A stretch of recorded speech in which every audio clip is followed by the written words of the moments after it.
विवेक पहली बार अपने गांव सोनपुर आया था। शहर की भीड़भाड़ से दूर यहाँ की हरियाली उसे बहुत भा रही थी। एक रात वह अपनी दादी से किस्से सुन रहा था। दादी ने कहा, उस पुराने जंगल में मत जाना। वहां एक कुआं है जिसमें से रात को रोने की आवाजें आती हैं। बहुत साल पहले गांव का एक आदमी वहां से गायब हो गया था। विवेक को दादी की बातें अजीब लगीं। वह जंगल देखने के लिए उत्सुक हो गया।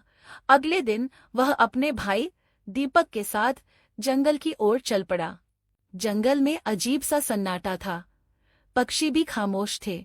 चलते चलते उन्हें वह पुराना कुआं दिखा। कुएं के पास पत्ते बिखरे थे, जैसे किसी ने वहां पैर घसीटे हों। तभी अचानक उन्हें कुएं से हल्की सी रोने की आवाज सुनाई दी।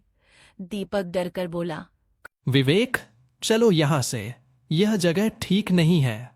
नहीं, कुछ तो रहस्य है, हमें देखना होगा।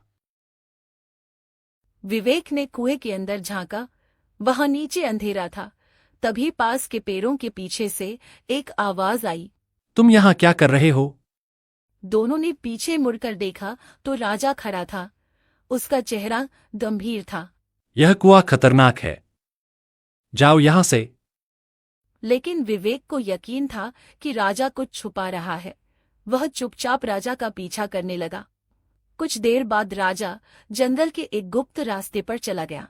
विवेक और दीपक भी उसके पीछे पीछे गए। रास्ता एक छोटे से मकान तक जा रहा था। वहां उन्होंने देखा कि राजा किसी से बातें कर रहा था।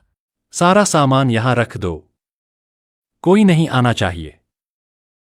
विवेक ने देखा कि वहां चोरी की चीजें छुपाई जा रही थीं। विवेक ने पुलिस को फोन किया और चुपचाप सबूत जुटाए। पुलिस ने राजा और उसके साथियों को गिरफ्तार कर लिया। सौभाग्यशाली तोता। बहुत समय पहले की बात है। एक छोटे से गांव के पास एक सुंदर जंगल था। उस जंगल में तरह तरह के पक्षी और जानवर रहते थे। उन्हीं पक्षियों में एक अनोखा तोता भी रहता था, जिसका नाम चिरकू था। चिरकू को लोग सौभाग्यशाली तोता के नाम से जानते थे, क्योंकि जहां भी वह जाता वहां कोई न कोई चमत्कार हो जाता या किसी की किस्मत बदल जाती। गांव के लोग मानते थे कि अगर चिरकू उनके घर आ जाए तो उनके जीवन में सुख और समृद्धि आ जाती है। चिरकू हमेशा खुश रहता और अपनी मधुर आवाज में गाने गाता। लोग उसे फल और अनाज खिलाते और उसकी भलाई की कामना करते थे। चिरकू भी गांव के लोगों से बहुत प्यार करता था और जहां भी जाता खुशियां बांटता। एक दिन गांव में एक गरीब किसान, जिसका नाम रघु था, बहुत परेशान था। उसकी फसलें बर्बाद हो गई थीं और उसके पास खाने को भी कुछ नहीं था। वह दिन रात मेहनत करता, लेकिन किस्मत उसका साथ नहीं दे रही थी।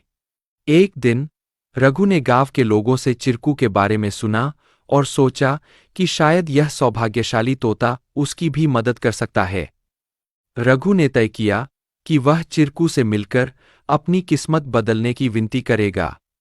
अगले दिन वह जंगल की ओर चल पड़ा और चिरकू को खोजने लगा।